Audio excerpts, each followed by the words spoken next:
This cannot keep happening as the Suns fall once again to the Indiana Pacers and have now lost four of their last five since Christmas. And it is getting even a bigger issue with this Suns team in the direction that they are trying to head as they are falling to closer and closer to rock bottom as they keep going down under 500. And if the Suns want to have any playoff hopes, things are going to need to be changed. So we're going to be diving in and exploring this Suns game and also going over what the Suns need to do in those changes to get back into that column. We'll be breaking down all of that and more on this episode of Suns Digest. I'm Bruce Velez, and you guys have been absolutely fantastic showing your love and support on the channel, which has been super, super appreciative. Thank you guys so much for leaving those fantastic comments. And let me know what your overall expectations are with the Suns at this very moment, because it's leaving fans frustrated, including myself, having to watch games like this unfold every other night.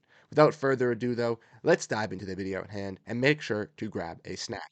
And like I said in the introduction, this is absolutely ridiculous and really, really sad that us Phoenix Suns fans have to go through with this because, as we all know, kind of going into last season, we all saw this big three with Beal, Booker, and Kevin Durant, and we had high expectations going in with it. And unfortunately, for Suns fans last year and this season, we've been plagued with the injury bug biting not only those star players but other necessary role players to limit and hinder this team. But not only has that limited this Suns team, but the ability of all these players playing with each other in trying to stay healthy has also limited the production of this team as well. And we see that falter once again with the Suns losing tonight. We see the Phoenix Suns going into this contest already without Royce O'Neal, as he is going to be evaluated once the Suns come back after he is done with his from this road trip, as he has an ankle sprain. We all know about that. We all know that Bradley Beal was welcomed back into this lineup, and Yusuf Nurkic was also out with the suspension as he still had one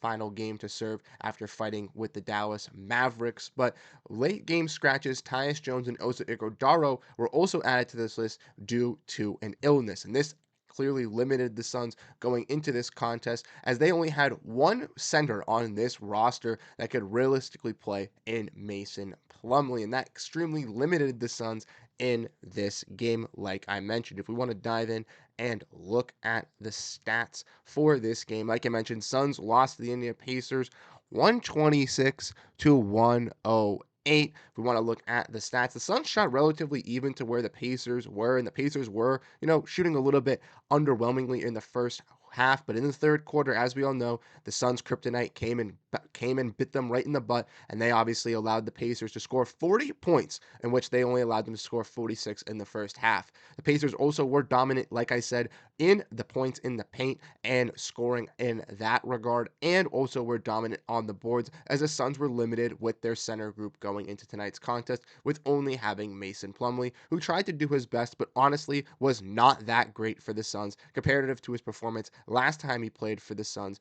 versus the Memphis Grizzlies. For the Suns tonight, we did see Kevin Durant once again look like the MVP version of himself and really, really put on this fantastic display for the Suns. Ryan Dunn gave some Suns fans also some nice emergence as a nice roller and cutter for this Suns team, and he's shown with the development of his shot and kind of giving a little bit of a new outlet in his offensive play that he could bring for the Suns, which is key for this team. Devin Booker and Bradley Beal weren't the most impactful for the Suns offensively tonight, and they're a little bit to blame as well. And looking at the bench, key players like Monte Morris and Josh Okogie, those energy guys, those hustle guys, those players that really deserve to get that recognition, even if they don't play that big enough of a role, really shine tonight. Okogie bringing out that energy, fighting for those rebounds. Monte Morris, another double-digit scoring night back to back for him comparative with that Grizzlies game, and with more and more minutes and more action, Monte has grown more comfortable as this backup point guard and leading that second unit. Grayson hit some big time shots for the Suns as well, even if he missed some key ones. And the main story of tonight's game, and looking at a bright spot about this, is Bol Bol, because Bol Bol was one of those shining bright spots for the Suns in this performance. He came off the bench for this team and was only shown a little bit in that first half, was completely benched for the third quarter when the Pacers absolutely went on that avalanche. But in the fourth, when he was brought back, hit some big time threes, was able to get some big time blocks, and realistically should be given more playing time. And I know this is one kind of area that Suns fans have been screaming at for a very long time, is to give Bol that ample play time, to give him that role that he definitely deserves. And I've been in that crowd as well, to realistically have Bol get that playing time. And but it clearly showed that it was going to pay off in tonight's playing time. So maybe with Nurkic coming back, if depending on how Oso is dealing with this illness, maybe we could see some experienced Bull increase in a role or some minutes. Or if not, please, Suns, trade Bull immediately to kind of get him out of here, to get him that role that he can play, because he can be an impactful piece, and I want to see that development for that two-way player. But honestly,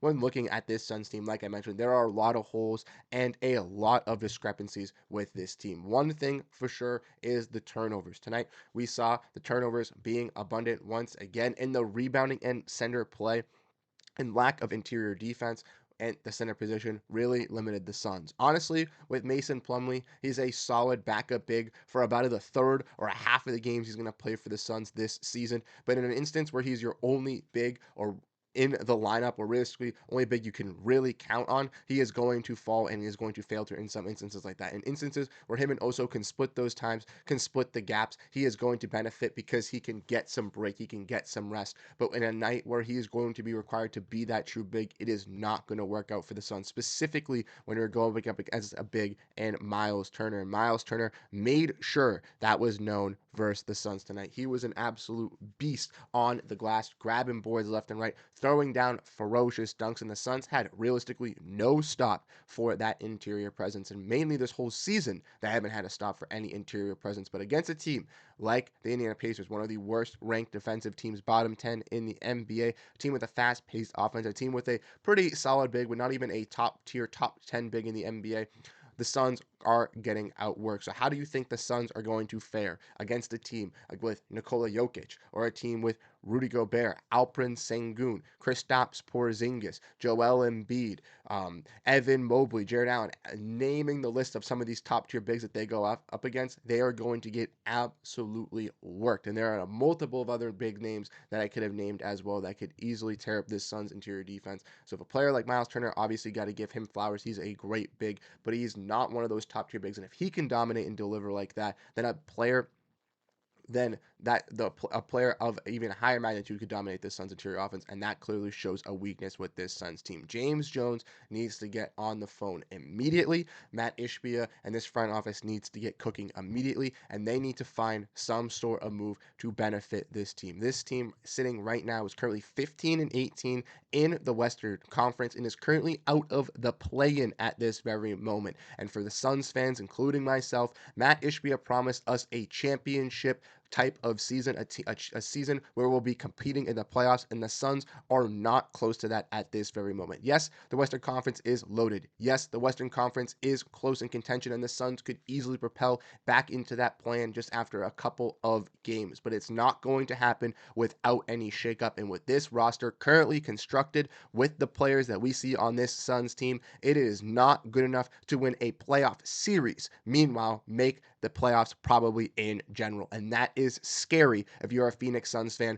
going into next season with the lurking looming of Kevin Durant's possible extension. So let me know what you guys ultimately think down below in the comment section. Like you guys can tell from my little bit of a rant right here, I am absolutely furious with how the Phoenix Suns have been putting on as a display this season, and it has been at least atrocious for the fans to be able to watch. Let me know what you guys think down below in the comment section. I know a lot of fans are as frustrated as I am and feel this pain that I am projecting currently out of my voice. So I want to hear your thoughts down below in the comments and let out all your frustrations about this Phoenix Suns team. Let me know some possible moves that you think could benefit this team, and ultimately let me know how you guys are doing in this type of season. You guys have been absolutely fantastic supporting this channel, and I can't believe you guys have been giving us this much support, so it's been absolutely appreciated. I'll catch you guys in the next video. Have a great rest of your night, and go Phoenix Suns. Peace out, everyone.